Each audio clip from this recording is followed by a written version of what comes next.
Welcome to EKU Then and Now. I'm your host, Paul Blanchard, and I spent 35 years at Eastern as a faculty member and administrator.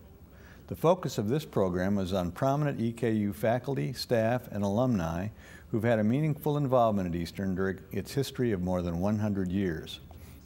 They will comment on what EKU has been like during its storied past, how it has changed, and what we might expect its future to hold.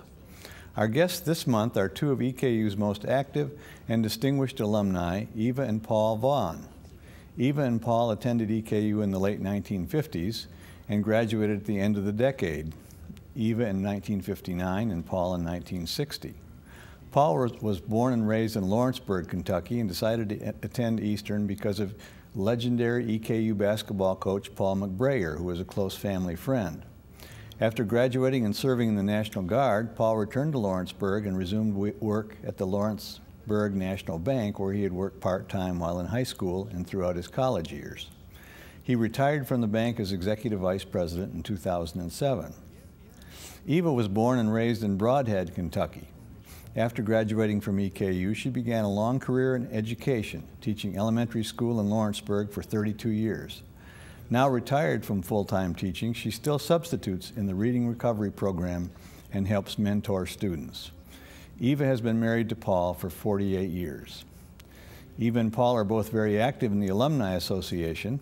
Eva was National Alumni Association President in 1999-2000 and is still a member of the Alumni Council as a President Emeritus. Along with several other EKU alums, Eva and Paul helped organize an alumni chapter for Anderson and Franklin County, the capital area chapter. Paul served as president for the chapter several times and has been the treasurer from the chapter's beginning. As active supporters of EKU athletics, both Eva and Paul are charter members of the Colonel Club. In addition, Coach Roy Kidd made Paul an honorary member of the Warren Cleat Club, and Paul McBrayer made both of them honorary members of the McBrayer family. We'll talk about both these groups during the interview. And thank you folks both for coming today. We've not met before, but we feel like we know each other. We're talking on the phone and so on. And Paul, let me start with you. I mentioned that you came to EKU as a result of Coach McBrayer. Just tell us a little bit more about that. Well, Coach McBrayer was a friend of my family. My dad grew up with him, so to speak, and my dad played at Kavanaugh High School, and so did Coach McBrayer. And Coach McBrayer, of course, coached there a couple of years. But and so we had a big contact with Coach McBrayer, and then I looked into the situation at Eastern, and I wanted to go into business. I knew when I graduated, or when I was going to get my degree. So I decided and I checked out the professors, which is Mr. McElvain and Mr. Richards, which were good excellent accounting teachers. And so that was the two main reasons that I came to Eastern originally.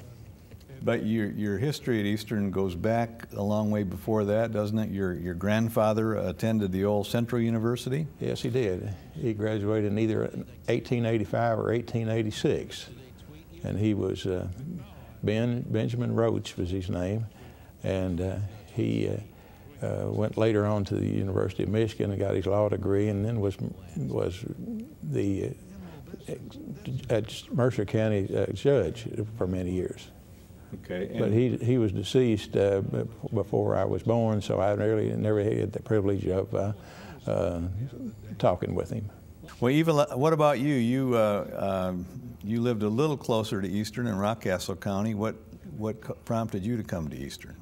My sister came to Eastern, and when she was over here, I would come over and visit with her. And thought I was hot stuff getting to come to, being in grade school, getting to come to Eastern's campus. And then it was close to home. And also, I wanted to be a teacher, and the reputation that Eastern had for teaching. So Eva, your major field of study was education. Paul mentioned some of the professors that he had and that he researched. Who were some of the professors in education, other fields that you remember the most? Well, in education, it would be Mrs. Ting. Miss Gladys Ting. She was a lovely lady with so much energy and so much enthusiasm for teaching, and she made you want to just get out, and anything that you wanted to do, you could do, according to her, you could accomplish with the children. And so she put a lot of desire, and when I first started teaching and found out all those things didn't work, I kept thinking, Mrs. Ting said if you did this, it would work. So I drew back on her. And then most of my professors were, that I remember, were in English, because I couldn't decide. I thought maybe I might want to teach English, so all my electives were in English. And Dr. Grice was such a wonderful, warm human being. And you could always go to the office and talk to him. Dr. P.M. Grice, yes, whose son Bob also taught here too. Yeah. Yes, and he was just a delightful gentleman, and his door was always open for you to come in and discuss things with him. And then we had Victor Venatazzi, and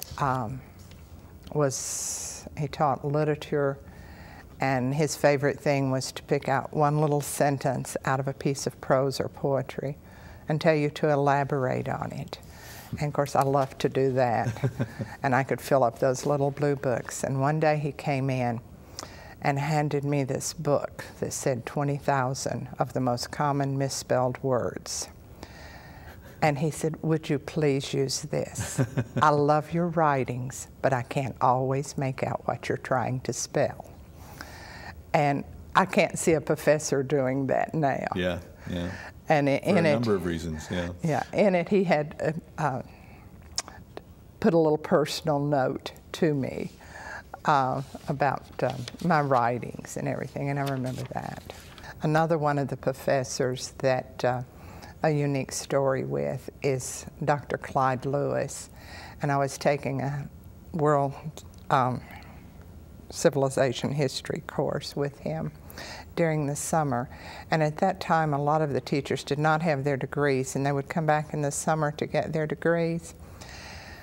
And there was this lady sitting next to me on one hot day with a long sleeve jacket on.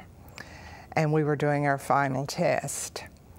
And Dr. Lewis passed out our blue books and gave us our question. And I looked over, and this little lady was doing this and just riding up a storm. Well, I got so fascinated watching her with her scroll and all the information on it that the bell rang, and I had not written a word in my blue book. And I thought, I've failed the course. I don't have anything down. And Dr. Lewis came over and whispered to me, said, she was fascinating, wasn't she? And if you will show up at my office, and he gave me a time, I'll give you your final test. And so I went to Dr. Lewis's office and took my final test.